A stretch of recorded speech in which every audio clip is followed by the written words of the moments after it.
కడప నగరంలోని అల్మాస్పేట సర్కిల్ వద్ద గురువారం ఉద్రిక్త పరిస్థితులు నెలకొన్నాయి. ఓ ఫ్లెక్సీ స్టిక్కర్ల వ్యవహారంపై రెండు వర్గాల మధ్య వాగ్వాదం చోటు చేసుకోవడంతో ఇరు వర్గాల వారు రోడ్డుపై బటాయించారు.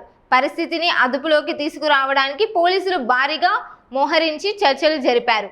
ఈ క్రమంలో తోపులాట, రాళ్ల విసురుల ఘటనలు చోటు చేసుకోగా ఓ పోలీసు అధికారికి స్వల్ప గాయాలు అయ్యాయి. పరిస్థితి మరింత ఉద్రిక్తం కాకుండా పోలీసులు లాఠీ చార్జ్ చేసి ఇరు వర్గాలను చెదరగొట్టారు. ప్రస్తుతం ప్రాంతంలో భారీ పోలీసు బందోబస్తు ఏర్పాటు చేశారు. మాకు కూడా తెలియదు.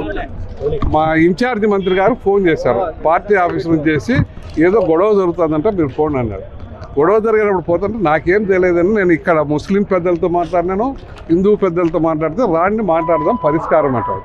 పరిష్కారం ఎట్లా అంటే ఫ్లెక్సీలు తొలగించాలని పోలీసులతో మాట్లాడాను. ఫ్లెక్సీలు ప్రాబ్లం ఉంది సార్ అన్నాడు. ఇద్దరితో మాట్లాడితే తొలగిస్తామన్నారు. ఇద్దరితో మాట్లాడిస్తే తొలగించి చేస్తామన్నారు.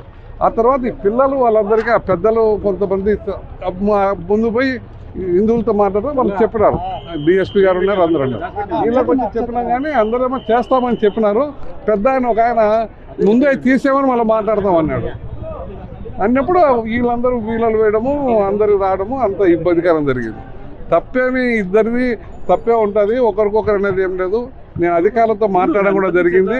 మాట్లాడినప్పుడు ఎవరికి పర్మిషన్ ఇవ్వలేదు అన్నారు. పర్మిషన్ ఇచ్చినప్పుడు పెట్టడం తప్పు అనేది మున్సిపాలిటీ వాళ్ళ చేతనే తొలగించడం, ఇద్దరికి ఒకటేసారి తొలగించడం కూడా జరిగింది. ఎక్కడ సమస్య ఉండకూడదని అందరూ కలిసిమెలిసి పోవాలా.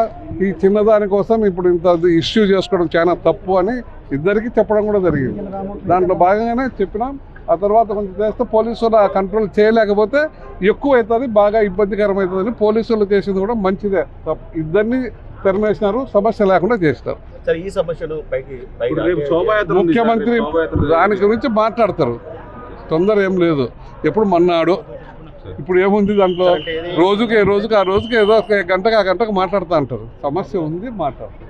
అందరినీ కూర్చోబెట్టి మాట్లాడి మేము ఏం చెప్పినామంటే ఈ పక్కన ఒక 10 మంది పెద్ద మనుషులను, ఆ పక్కన చూడండి కలెక్టర్ను, ఎస్పీని కూర్చోబెట్టి వాళ్ళనే మాట్లాడదాం. అంతకాకుండా చీఫ్ సెక్రటరీని, డీజీని వాళ్ళని కూడా పిలిపిస్తాం.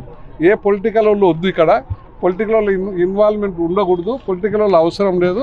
మీకు అందరినీ అధికారులను పిలిచి మాట్లాడిస్తామని కూడా చెప్పినాం. ఇద్దరికి కలెక్టర్, ఎస్పీకి సరిపడకుండా అంటే డీజీని, స్పెషల్ మన సిఎస్ని కూడా పిలిపిస్తామని చెప్పినాం. ఎందుకంటే ఒకరికి ఒకటి ఏదన్నా ఒకరు వీళ్ళు మాట్లాడితే వాళ్ళు మాట్లాడుతూ వస్తే సమస్య పెరుగుతుంది. ఇప్పుడు మేము మొన్న చెన్నూరులో జరిగింది, ఒక 6 నెలల ముందు, సంవత్సరం ముందు. మేము ఎప్పుడూ ఇన్వాల్వ్ కాలే. అధికారులుగా చెప్పినా అధికారులు చేసి ఇప్పుడు అందరూ హ్యాపీగా ఉండరు. అక్కడ కొట్టాడుకోకుండా మంచిగా బాగుండరు, సమస్య లేకుండా అందరూ కలిసిమెలిసి మళ్ళీ పోతా ఉంటారు. ఇది క్షణిక ఆవేశం. ఒక 2 రోజులు పోతే మళ్ళీ అందరూ కూడా కలిసి పని చేసుకుంటారు. ఎందుకు వచ్చిందనేది సమస్య మాకు కూడా మేము ఇక ఐడియా లేదు. మేము కడపలో ఉన్నాం కానీ మంత్రి గారు చెప్పినంత వరకు మాకు ఇది ఉందని కూడా తెలియదు.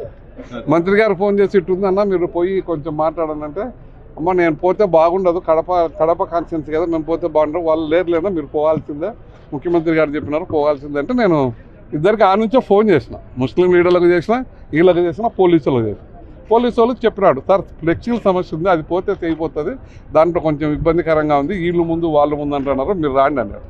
వాళ్ళేమో న్యాయంగానే చేసినారు. అందుకని మళ్ళీ కూడా చెప్పాను, ఇద్దరితో ఒకటేసారి ఈడ మనుషులు పెట్టండి, ఆడ మీరు ఫోన్ చేసి తీయండి అని చెప్పినాం. ఇద్దరు ఒకటేసారి తీసినారు, అయిపోయింది.